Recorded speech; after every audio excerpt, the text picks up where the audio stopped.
I enjoyed that time of the Singspiration and singing those hymns together.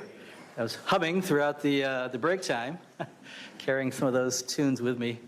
And thank you again for Salem Bible Church invitation and for Pastor Delaney and the invitation to come. I was going to mention to George that in my advanced ethics class that I have a handout he has about the Sermon on the Mount and its application today, in which he talks about, as he kind of implied here during his last session, about growing up in church and hearing a lot about the Sermon on the Mount, but not hearing a clear presentation of the gospel, and actually use that as a handout in class. And so thank you for your work and your written work and how that is taken over to Iowa digitally across the web. So thank you for that. You recall that we are talking in these sessions about our hope. And we've talked about a living hope, the resurrection of Christ, a compelling hope, the meaning of life.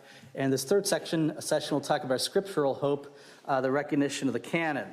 So just kind of as a truth in advertisement, I suppose you could say. A warning sounds strong. It sounds negative. It's not meant to be that. But this is a rather historically oriented session because we're talking about a historical topic. The recognition of the canon will be concentrating especially upon the New Testament canon. I was talking to a person who ministers on a state university campus nearby where I live and asking him about some of those common questions that he gets among the young people, the students there at the university. And if you remember back in the 1970s or so, there was a short little book talking about questions that people asked that was kind of a little primer on Christian apologetics.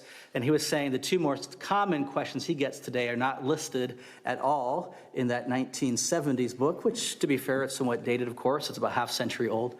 But the two most common questions he gets today concern Christian sexual ethics